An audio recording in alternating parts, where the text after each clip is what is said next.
Hello everybody. Welcome to another RPG Maker VX Ace tutorial. I got a request to walk people through the Talk Sprite Bust script that I use, so that is what I will be doing today, and I will also show you how to use larger walk sprites. So I will just be using some assets from my game Purple. I just made a new game, but I'll be using those assets because it's easier than just redrawing them for this. So starting off, I'm going to grab the sprites really quick. So you want to go to graphics, characters, see how it's empty in here right now. Let me just find,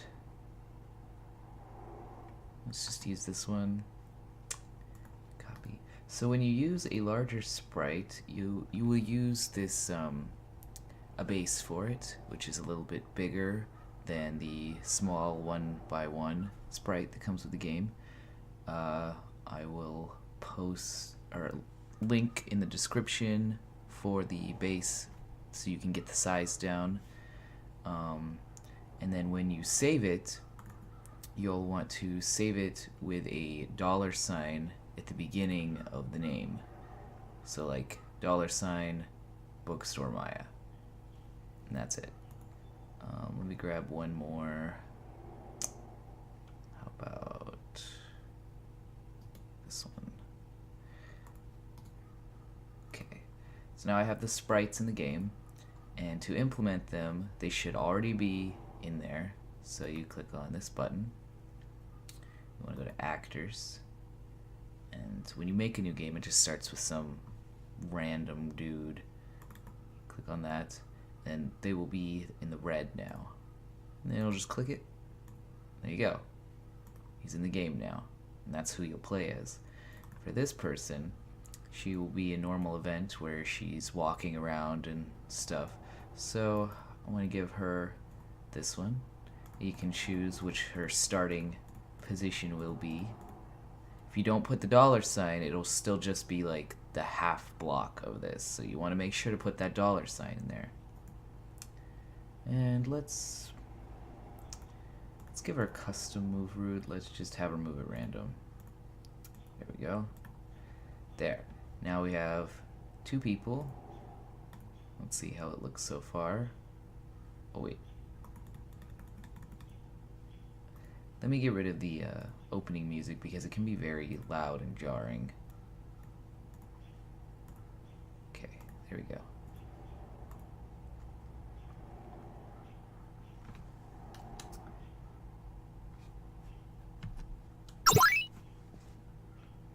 There. And now the sprites work. They're in the game. Now, to show you how to use the busts that I use, because normally if you try to talk to somebody, it'll just be this tiny box like this, which most people don't want. They want the big bust of the character in the game, which it looks better in my opinion. So you'll want to get Galv's message busts, which is what I use. It's a very, very good sprite, or a good, good script, and I'd highly recommend it. I will link in the description where to get this, but essentially what you want to do is you will copy all of this, like that, copy it, and open it back up, and you'll want to click this button, Script Editor, scroll all the way down till you see materials and main and stuff. You want it to be above main in materials. So let's make a new one. Let's say bust sprites, and then you just paste that in there.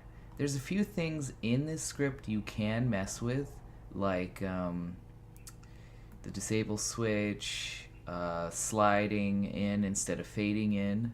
So if you want it to fade in, you'll change this to false, like this, and then it'll fade in instead of sliding from the side. So let's do the fade in. There you go. And now to use busts, what you'll want to do is go to graphics, pictures, and it's empty right now. And then I'll go into my graphics and pictures in my normal game. And you'll see that I have tons and tons of pictures. This includes all the cutscenes and item pickups, stuff like that, as well as the talk sprites. So let's copy this one, paste that in there. Let's also copy this one, just so we have like some to work with. And we'll copy these two. There. Now, you'll notice their names are very specific. Actor 1-2, Actor 1-3, Actor 2-1. Now what that is you can actually change this if you want in the resource manager, which is what I do for Phobia to kind of keep things like, so I know what I'm doing.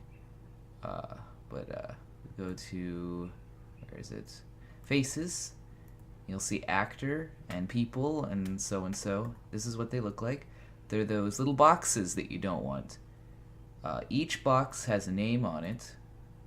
I'm going to show you that. Let's see, show text. Now, each of them has a name. So you can select which box you want and which of these you want. So actor 1-1 would be this guy. Well, technically it's actor 1-0, but you'll name it in the files as actor-1, which is kind of annoying. But I don't have an actor-1, I'm using actor-2, so that'll be this chick. Click on that. Let's see.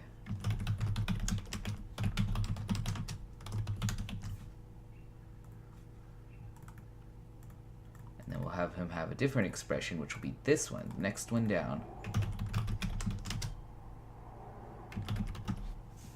And then if you want Maya to respond, you just click on that.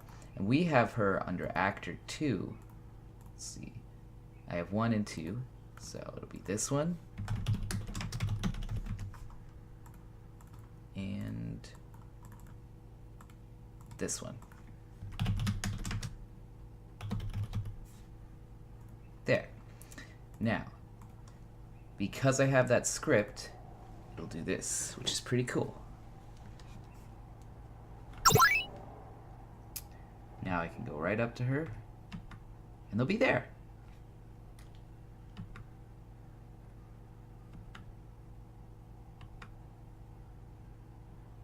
So it'll be that instead of the other one. Now, crap.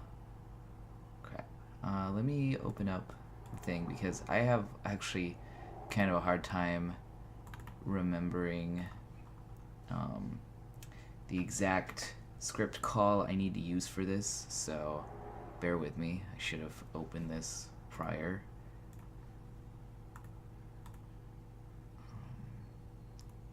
Let me find where we see my okay, there we go. Now I have a specific script call to let's say we want Randall to talk, and he will come in on the left side, right? Say you want to flip it on the other side when Maya talks, and you want her to be on the other side of the screen, like, you know, they're talking next to each other. So, what you'll do here is you'll go down and you will find, where is it? Advanced, at the very end, script, and you'll just want to paste this in. It'll say bust _ mirror, and then in parentheses, false or true. Now if you want it to be on the other side of the screen, you'll type true. And then flip it the other way. Let's have Randall say that again. Copy that again, paste it above that. It has to be above the dialogue. You'll want to change that to false, and that'll flip him the other way. If you don't have a false at the very end after a true, it will continue to be flipped for the other events later in the game. So you want to make sure to always end it on a false if you want the main character to always be on the left side. So that's important. Now let's see what happens when I do this. Now she's on the other side. Look at her, all the way over there. And then he'll be right back there. So that's essentially how you use the script. It has a few other little tricks you can do. Oops. Like, let's see. Okay, this one, if you change this to true, it will do this, which I don't personally like. Excuse me.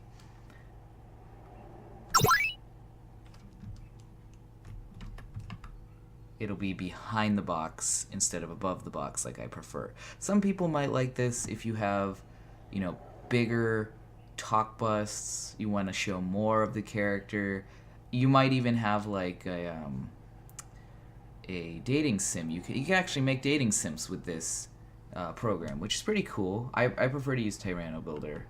But like if you have bigger talk sprites that you want to show, this will probably be like the best way to do that, because you'll be able to see more, but also have like, keep clicking that. But I prefer the way that I do it, where it's above the box.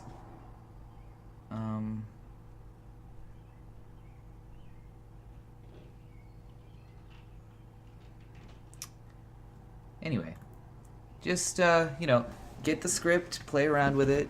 It's very fun. The script is free to use. I do, you know, probably ask that in the credits of your game or whatever you're making, you do credit Galv, because he worked very hard, and it's the best script for this kind of thing out there. So highly recommend his scripts. He has like, well, I guess I don't know what their gender is, but they have a lot of really good scripts. So I recommend checking them out and stuff. So thank you, and I really hope that this was helpful in some way.